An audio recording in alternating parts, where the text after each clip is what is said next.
Imagine waking up every morning for 41 years in a cell that you didn't deserve. 41 years of watching the seasons change through the bars.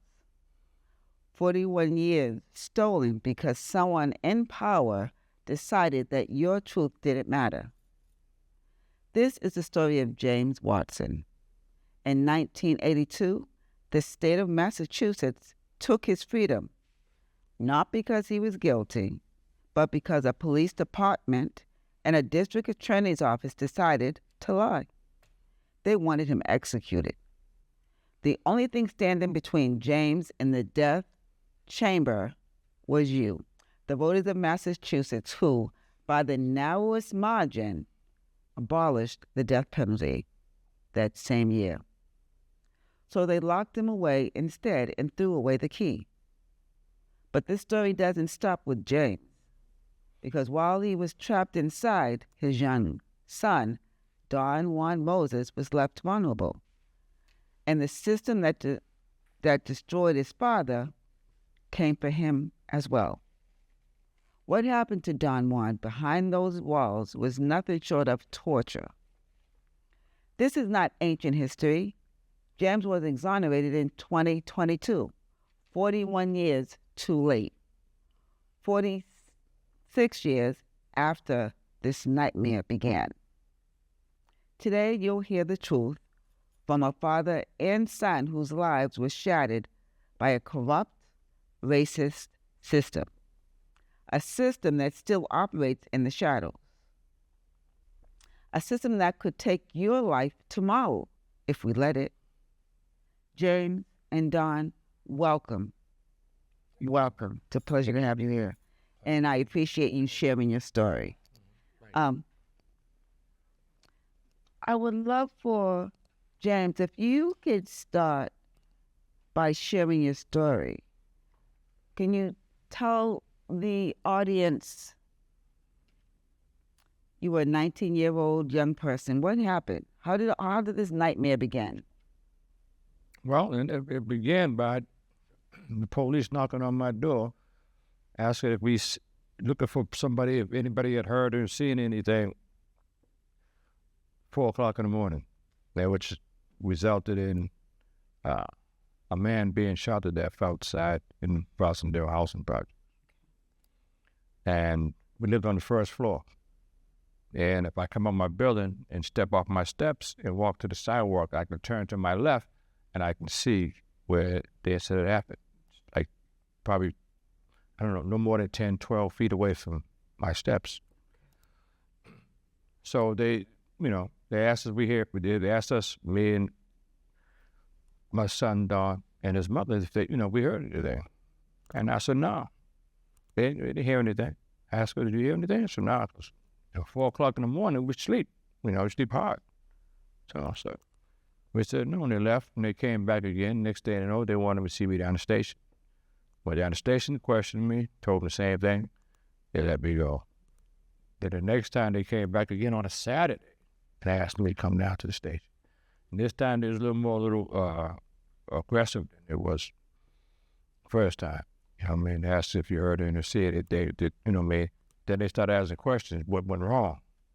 And I'm saying, what you mean what went wrong? There was a homicide and there was a robbery. I said, man, I don't know what you're talking about, what went wrong? I just said I wasn't present at whatever happened out there. Mm-hmm. And I guess they didn't believe me or didn't care to believe me. And the result of that, they let me go.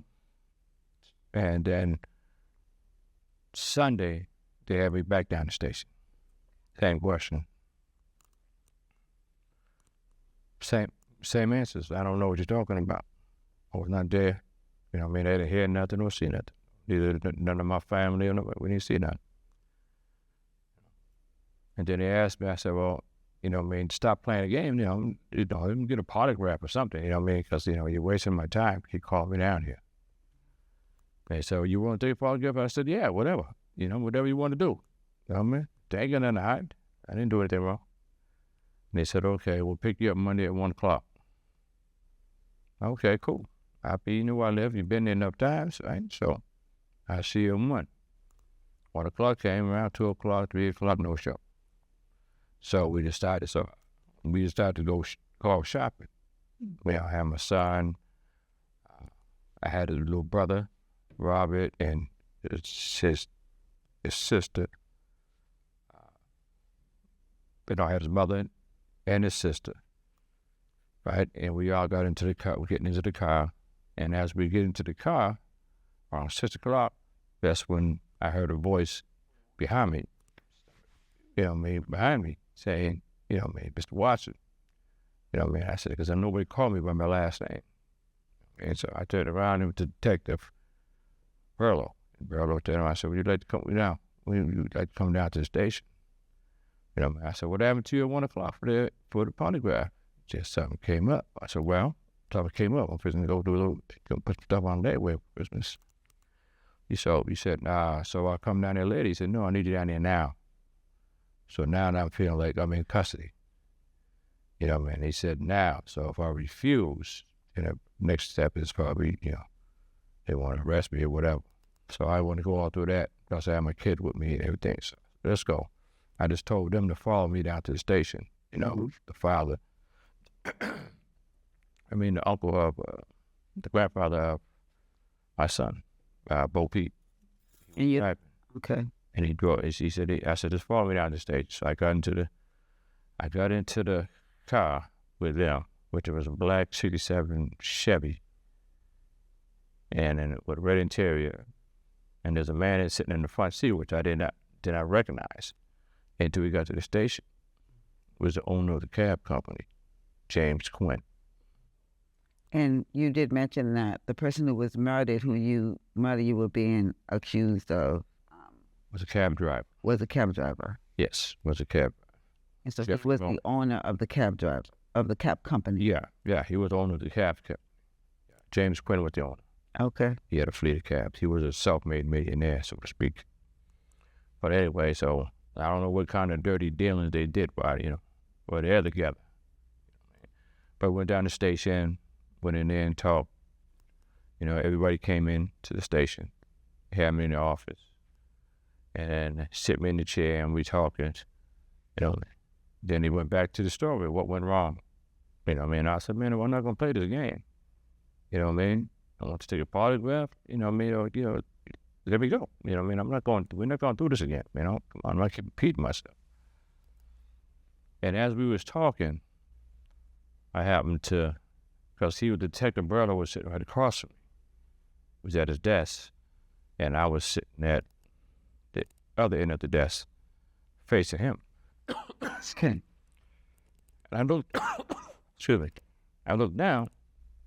There's an empty trash barrel beside me with looked like a .38 revolver laid on the side. No garbage in the can, just mud, like somebody had poured coffee in there or something. It gets all black. Looked laying on the side. But the pistol wasn't dirty, laying on the side. Look. I said, okay, I see what this is.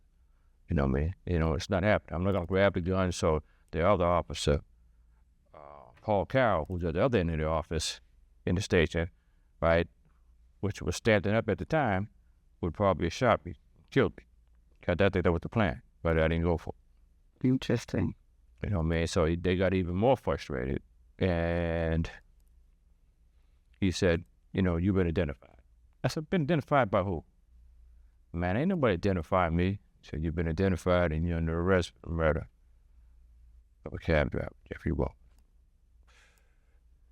Yeah, I said, well, okay, do what you got to do. But I didn't kill nobody, and I didn't rob nobody.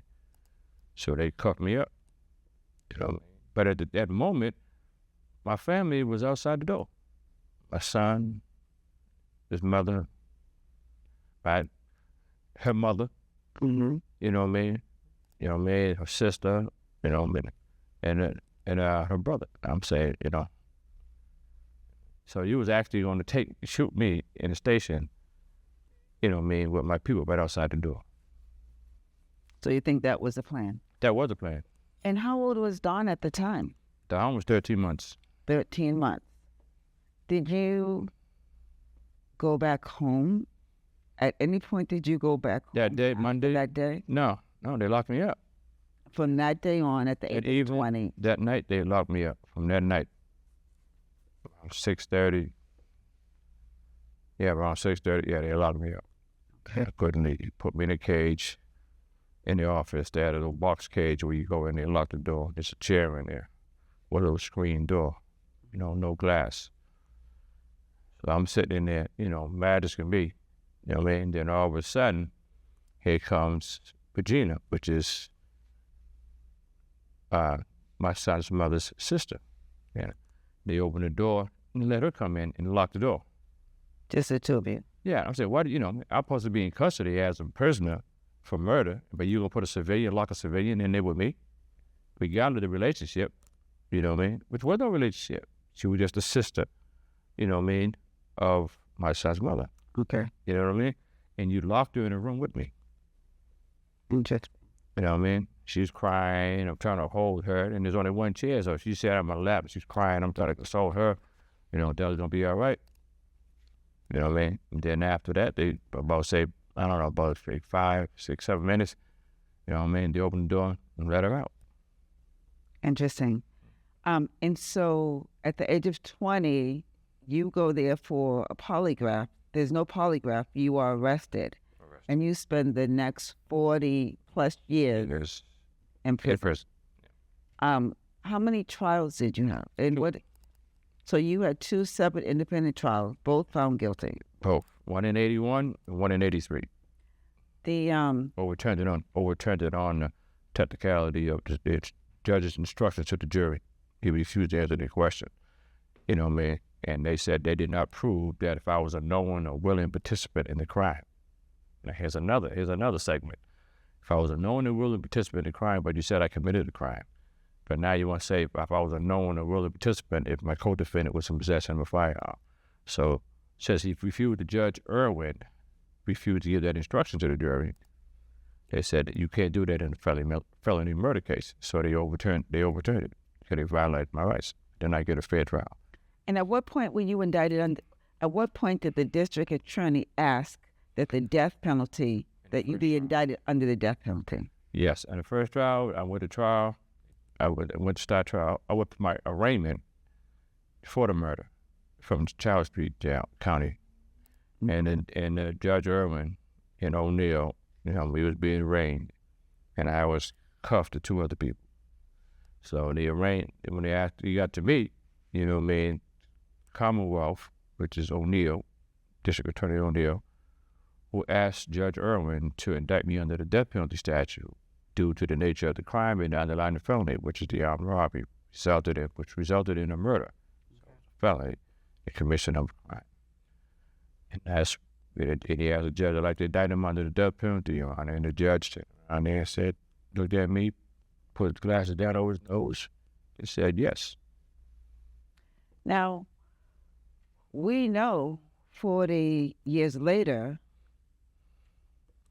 by the help of the New England Innocent Project, that same district attorney lied. Yes, he withheld documents. Used hypnotism, hypnosis on eyewitness, which he said he didn't do, but we found out he did. Okay. Right, which was Neil Sweat, and he hypnotized another cab driver who said he claimed he saw me get into the car downtown Boston at 4 a.m. I'm saying, which was impossible. So we know that your release in exoneration resulted as a result of information that was in the district attorney's file that clearly indicated that he lied. He withheld information. Correct. And he asked someone to lie, and that person said no. Yes. He asked a specialist on hypnosis, right, to argue because he wanted to use the witness's statement. And the individual declined, said, I can't do that. So we didn't know that, because he couldn't do that. But he tried, and he said no. But all his notes, the notes that he had, he didn't throw them away. So he implicated himself by leaving that information in. Left that information in the file, and we found it. Also, if I'm not mistaken, you didn't fit the description. Neither did my co-defendant. It was me and the 16-year-old, The 16 who spent 40 years in jail. 38 years, Frederick Clay. Okay. And at some point, it would be nice to have him. And Don, I want to get to you in a minute, but I guess the point that I'm making is that the district attorney who asked for the death penalty knew you did not fit the description and that there was other evidence pointing to the fact that they had the wrong person. Correct. But he still asked for the death penalty. So they asked for the death and penalty. the judge approved it. Right. Yeah, he knew he knew I did for the picture, so did the detectives. But they didn't want to do no investigation, plus they was bigots or racists, and they didn't really care. They just wanted to get somebody, they didn't want to do their job. Since I was black, poor from the projects, struggling, to support my son, because I was, off and on with jobs. That's funny. Yeah. So you're the sacrificial lamb. That's right, correct. You got now, Don, I appreciate your patience. For thanks for the interruption, could you move your necklace? We could just hear it brushing against the mic. Yes. Yeah. Works. Thank you so much. Absolutely. All right. Okay. Don, when your father was arrested at the age of 20, you were just a toddler. You were just young. At what point did you realize that your dad was not there? I noticed all the time. I come from a big household. There's one of 8 of us. And 4 girls, 4 boys. So watching my brothers and sisters, they have separate fathers than me. So watching them come and pick them up and leave with them, I was curious. I had questions, but I couldn't ask my mom because she had resentful vendetta with my dad. So it was like a torture camp. What do you mean it was like a torture camp? You get struck in, you get cursed at, slapped. I got stitches here just for putting lotion on like him. I don't even know what that was. I never even seen him put lotion on before. He got free. So it was a torture camp. And like my dad's only sister showed me memories of her bringing me up to see him once before I turned 18. And that was a birthday present to myself at 18, was to take 2 buses from the urban area to the prison to see him for the whole entire visit. So I stayed there for over 8 hours. Wow. So I could take the last bus back home. At 18? At 18. Do you remember seeing your dad? Well, so I'm thinking about the effort to maintain a relationship between the two of you. Jerm, were you able to maintain some semblance of a relationship with your son? No, not for a long time. Not for a long time. I tried, but my sister didn't know what was going on or where they had him or what was going on. Okay. So how I came across the foster care, I don't know I don't know who hooked me up. I don't know if it was Joanne or I don't know how I got hooked up with him, but but he was in the foster. You found out that he was in the foster care system. Yeah, yes, and it was in Roxbury. Yeah. Okay. And I found out touch base about find out where he at, the foster care at, and see if I could give Richard a call, and talk to him. And I forget the woman's name though. It was Brian. Yeah, it was a nice woman, and she let me call. I talked to her one time, and then I said, well, when the next time I could talk to him? And she gave me a date. Called him on Wednesday, like at 1 o'clock. Mm-hmm. They have their lunch. Then I said, cool. That's what I did. Okay. Yeah. Don, how would you describe the impact of your dad's incarceration on your life? We both went to prison, just in different terminologies. When they took my dad away, they took my shield away, so I had no protection besides my grandparents and God, but it took on later on in life for me to get that more embedded and more understood. But yeah, angry and raged after watching what the the justice system did to the urban area where I lived at the time for the Charles Stewart case, where they ran into the projects and beat every African-American man just because of a lie that a man told because he owed money to the mob, and we paid for it. And then for them to apologize to us, they gave us Ben and Jerry ice cream, and that wasn't acceptable. So we never seen the justice system as more than what it is. First words mean everything. Criminals running the justice system. Well, I can certainly see how you could say that, because 70% of the people who are exonerated because of prosecutorial or police misconduct. But I feel we shouldn't be guilty because of our color. Absolutely not. My color should not make us guilty.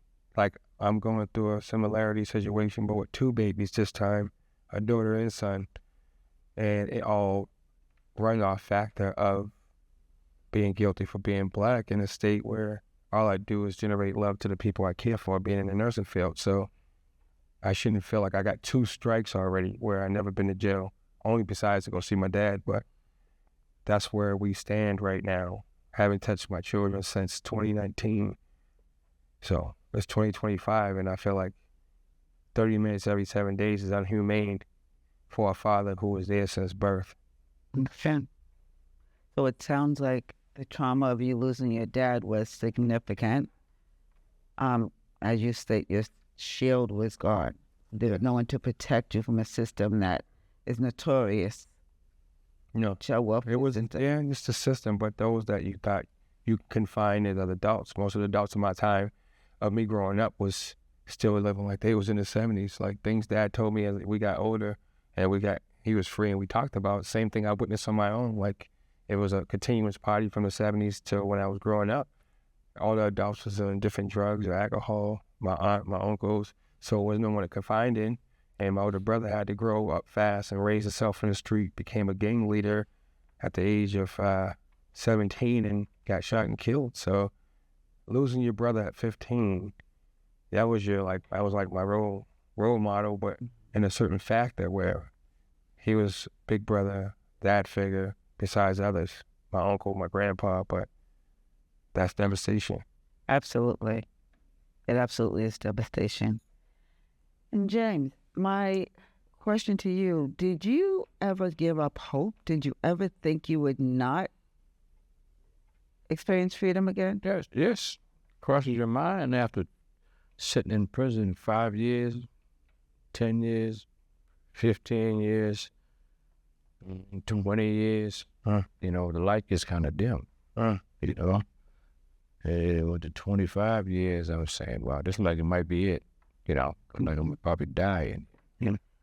What happened? What happened that kind of, I visualize a dark room with just like a pinch of light coming through.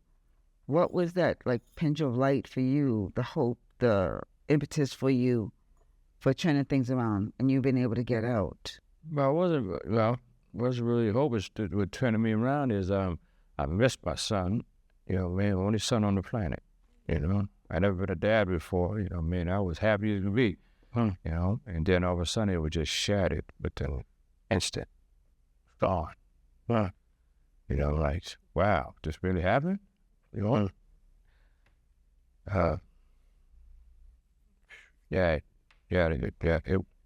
what? Now, I know, during this, preparing for this interview, I spoke with one of your teachers, high school teachers, who stood by you throughout the whole entire 40 years, right? She was there. She had to leave state, though. She went, to a home state. Yes, her family was too. Not a home state, but she went, But she moved out of state, but maintained contact. Oh, yes. I could call and talk. How does this whole situation leave you? Are you angry? Are you filled with rage? Like, No, not only what happened to you, but the system left your son vulnerable. Yes. Well, and there was nothing I can actually do. I was behind a 27-inch wall, 27-foot wall. You know what I mean? So, there's nothing I could do. Right. There's nothing I could do. Much as I wanted to do a whole lot, couldn't do it from there. Yep. Because there you have no control in there.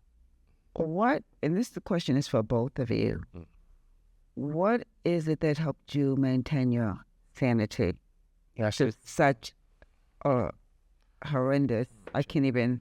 Stay busy. Stay busy. There's nothing else you can do. But after a while, you dwell on it until, they'll just eat you up inside. So you had to do something, get active. So I worked out, kept a job, worked in an MLK, mainline kitchen.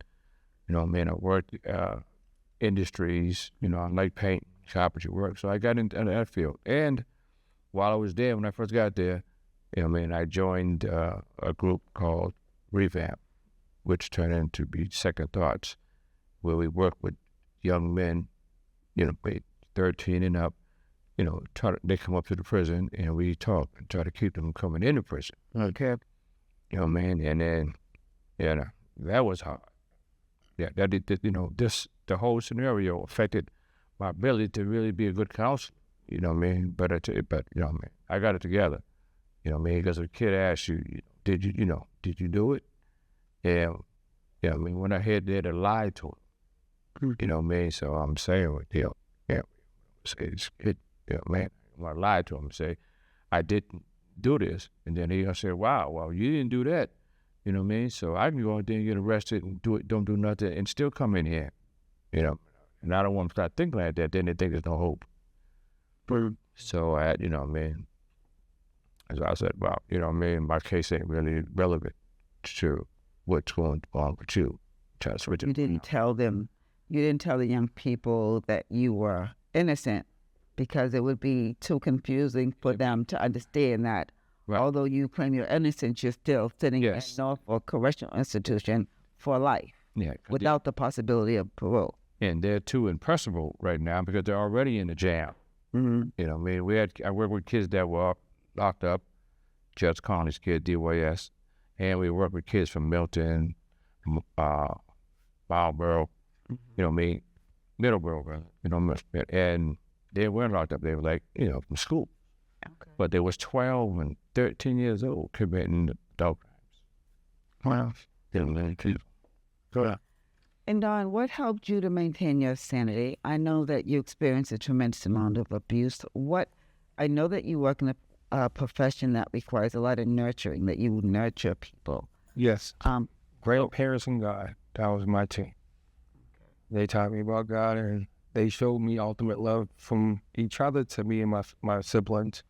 When my mother couldn't do it, they came over and tried to redirect her, reset the household, let her be more of an adult and a mother figure for us. But it only lasted so long. That's why I said we was in the system a lot. So that was our norm. And they was just everything. Their love was amazing. I love like them. That's what kept me. They taught me a lot that I kept, that got me prepared for adulthood. The things he told and showed me, Hopefully the faith is love, love is God. And I stayed there forever. Okay. So I'm wondering if your mother's treatment towards you was somehow connected to the fact that she perjured herself and she testified falsely, which resulted in, played a major role in your father being convicted. Well, like I said, she resent what I look like, everything. She always used to tell me I'm an ugly bastard. I look like my father. I ain't gonna be nothing. I'm gonna be a cellmate. Try to bring out the rage in me all the time. And I'm like, I don't know what she's talking about. I'm like, what are you talking about? I never got a chance to meet the man you're talking about. Well, you got me in this shadow. And it's just that right there made me more curious. And I had to prove her wrong. That I'm already in prison, even though I'm not behind a cell. You know, so I was dealing with a different system in a different cell. You know, a lot of things hurt much as physical as much as they do mental. So with my dad's mom and my mom's mom and her second marriage husband, they saved my life. They saved my life. And I think it's important for our listeners to know that there are people who can play a significant role in your life. They don't have to be relatives. No, They just have to care. That's all it was. And I'm wondering, like, through this abuse, she went to school. Like, did anyone recognize that you were being traumatized and came to your aid other than your grandparents? No, life started fast for me. I had to be 21 at 12. And I mean that. I was 21 at 12. I had to get my first job. I was very tall. I was very up on knowledge because of the elders. So I was able to get a job at a local restaurant down the street part-time, and I worked for the newspaper on the weekends. Mm-hmm. So I just I got tired of my mom bringing home different men to the point where she'd get passed out and the guys try to molest my sisters, to the point where I see hurt people. That's how I feel the reflection of what happened to me with my sister took the dive. And to this day, I would think she even retrieved or got help like she's supposed to, because she molested me when I was a kid. And then we get older, her daughter's being molested. We talk about my situation and she says, I need to just get over it. It happened. Get over it. We was kids. I'm like, wow. But for me to find peace, I forgave. It's a gift Grandpa gave me. For me to receive something, I had to give up something. So I gave up pain and bitter. And learn how to love from a distance. And I always pray for them. Okay, that's wonderful. What do you want, Jan? This is a question for both of you, actually. What do you say to the people who are in leadership positions about wrongful conviction and the collateral damage and the lack of responsibility? Like, the prosecutor never was held responsible for lying and all the criminal things that he did that resulted in you being in jail for 41 years. No one was ever held accountable for that. Nope. Or for the individuals that actually committed the crime and left that young man dead out there, by a dumpster. The family has got no closure because now it's a cold case. So nobody been brought to justice for that crime. And I think it's important for the listeners to know that the young man who was murdered, his family, after speaking to your investigator and looking at all the facts, after you were in jail for 40 plus years, realized that, oh, wow, this is not the person who killed my brother. And so they helped you gain your freedom. Yes, they did. They wrote a letter to the court, and I had other people write letters to the court asking for my release. Yeah, I remember. Just forever. Yeah, greatest investigator ever. Yeah, he came out, spoke to me for 2.5 hours, man. Really, and talked to me in his Starbucks, asking questions that it felt like he was suffocating to breathe the answer. But he understood, gave me a minute to breathe, and he took my affidavit back from that, and I didn't know what it was going to do. I didn't know it was part of the key that was going to open the door for him to get home. It was right. We're grateful. We're grateful for it all. I had quite a few letters. From my teacher, she wrote a letter. People that knew me from the neighborhood wrote letters. Peggy Range wrote a letter. Deborah wrote a letter. And it was. So the support. There was quite a few letters. Your support also included a team of lawyers who were hired by the New England Innocent Project. So we really want to acknowledge the New England Innocent Project, John Nazi, and you can speak more to this, but also Rachel Rollins, Because if it were not for Rachel Rawlins creating that integrity bureau, Yes. no one would have taken another look at your case. You would be sitting in jail right now. Right. Well, no, that's not the truth, because the team that I had were looking into my case. There was no way around it. You know what I mean? We had the documents. You know what I mean? We had the documents. You know what I mean? And the integrity unit that was developed after the fact, you know what I mean, got involved. But they didn't get involved until John Nazi, Maddie Ratchet, Barbara Monroe, Jill, you know what I mean? They all got in there. Kristen Dane, you know what I mean? Molly, Your team. New England Innocent Project team. Yeah, they got involved until I sent them a letter. Mm-hmm. You know what I mean? I was reluctant to send them a letter because I got messed up twice, 2 trials. So I had a feeling about lawyers, but, you know, man, a couple of brothers just talked to me while we walked the field and said, "You should give him a shot, man." You know what I mean? I said, well, you know, man, okay, I'll give him a shot. You know what I mean? Because I couldn't fail again on seeking a new trial, because all my people started passing away. My father, my brother, my grandfather, my uncle, my cousin, my aunt. You know what I mean? They just started disappearing off the face of the earth. And I'm like, wow, you know, like, who's next? And I couldn't tell you. Then my sister passed away, you know what I mean, who was coming to see me, you know what I mean? And I'm like, yeah, it was something. I couldn't even get to see her.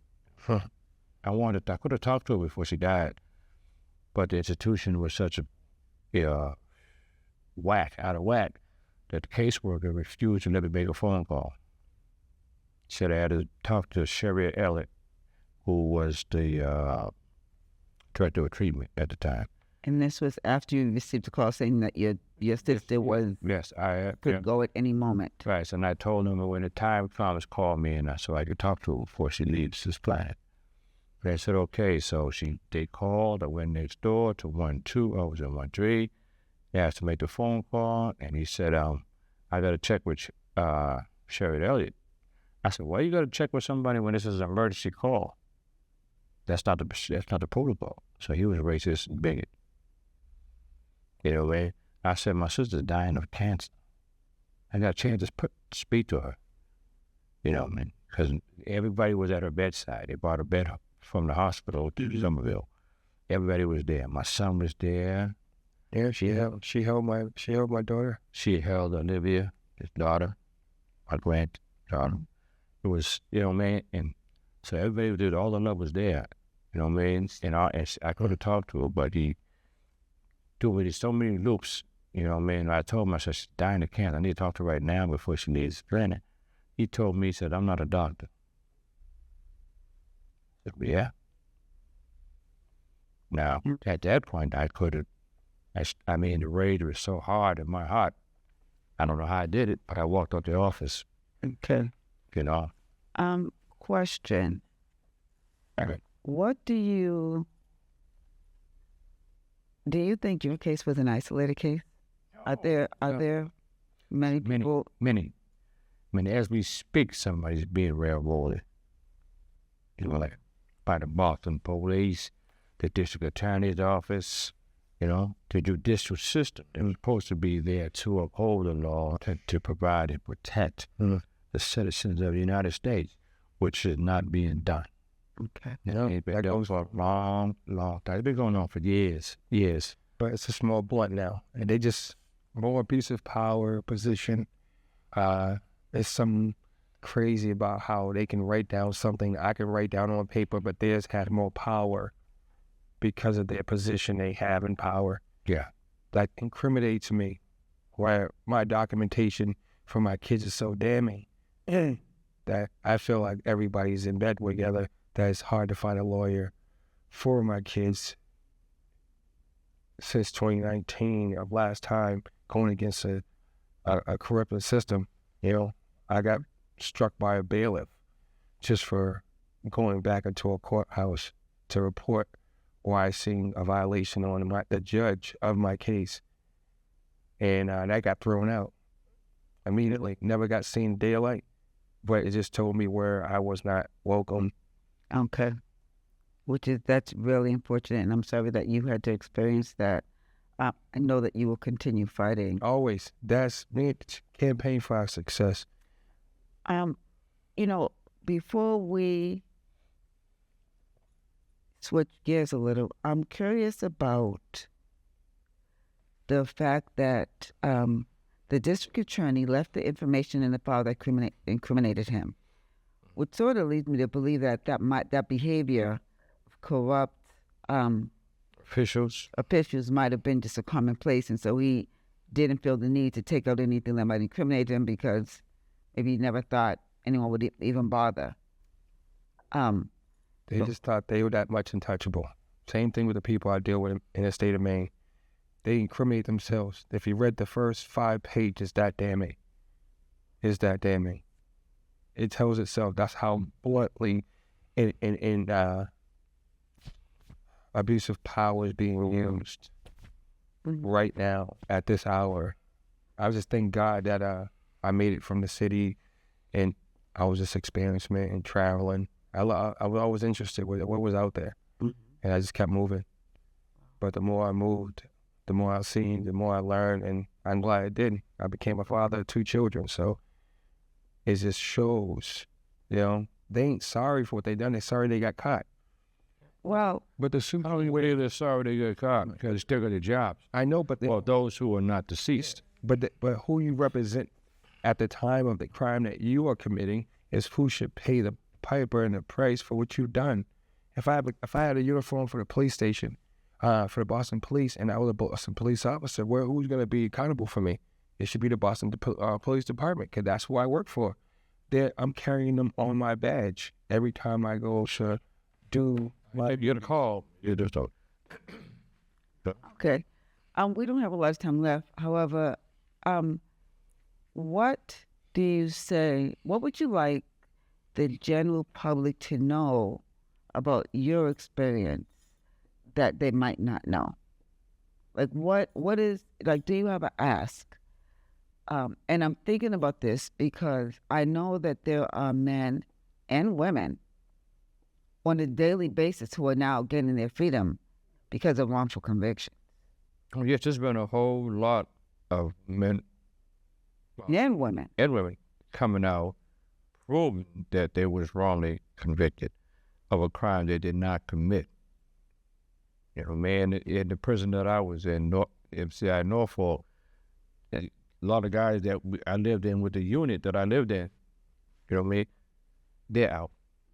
They've come out, and they're still coming out. Wrongly accused or over sentenced. Yes. Or over sentenced. They over sentenced. When they started giving guys life without parole, they started giving it. It got so bad, they started giving it doing it to our kids. And to the courts and the legislators realized you cannot give take a child, put him in prison for the rest of his life without the possibility of parole. First degree murder. And so they changed that rule. And they changed that rule in their law. Now you cannot convict a juvenile to natural life in prison. And I'm glad that that law changed. Yeah. But let me ask you a question. What have you been doing since you've been home? Just been surviving, trying to still recover.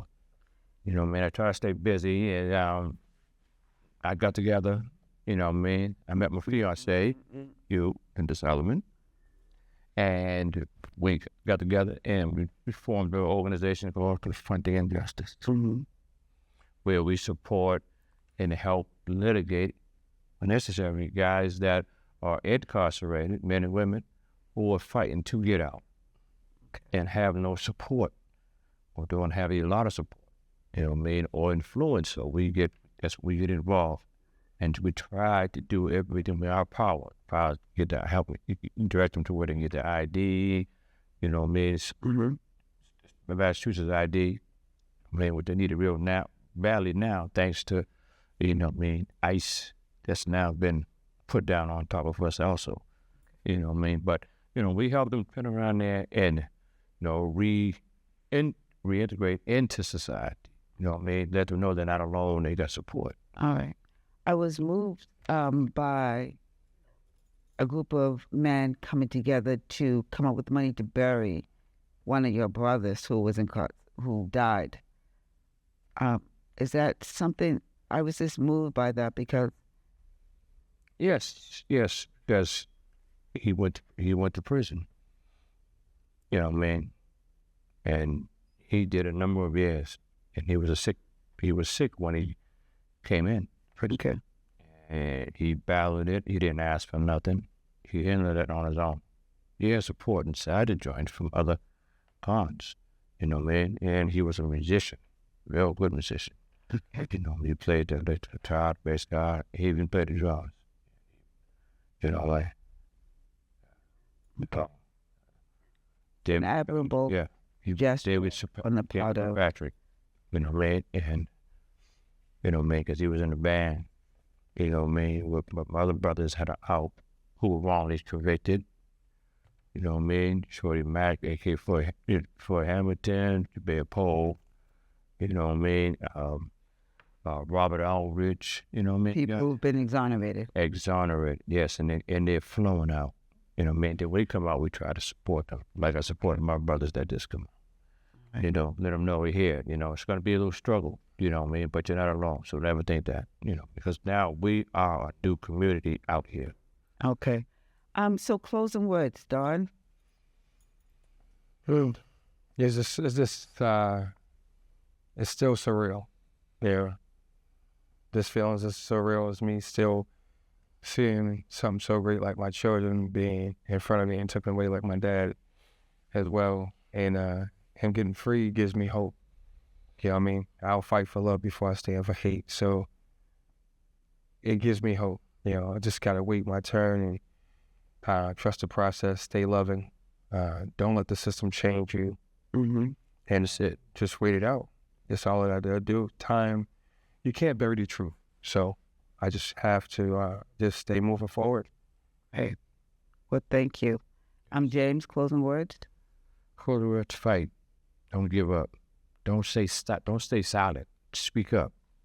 You know what I mean? If you can't talk to you, if you can't even talk to your parents or anybody, talk to somebody. You know what I mean? You got the churches, you know what I mean? There's people out there, like myself, my son, you, Linda Solomon, you know what I mean? Confronting Injustice, the New England Innocent Project, you know what I mean? We got Sean Ellis, we got, it's, you know, we got Rada, we got a whole lot of people out here that, Christian Day, we're out here to help you and support you. Do not ever give up. Don't ever think you out here alone, because you're not. This planet is full of people with different positions, right? And there's people on this planet that do care. Okay.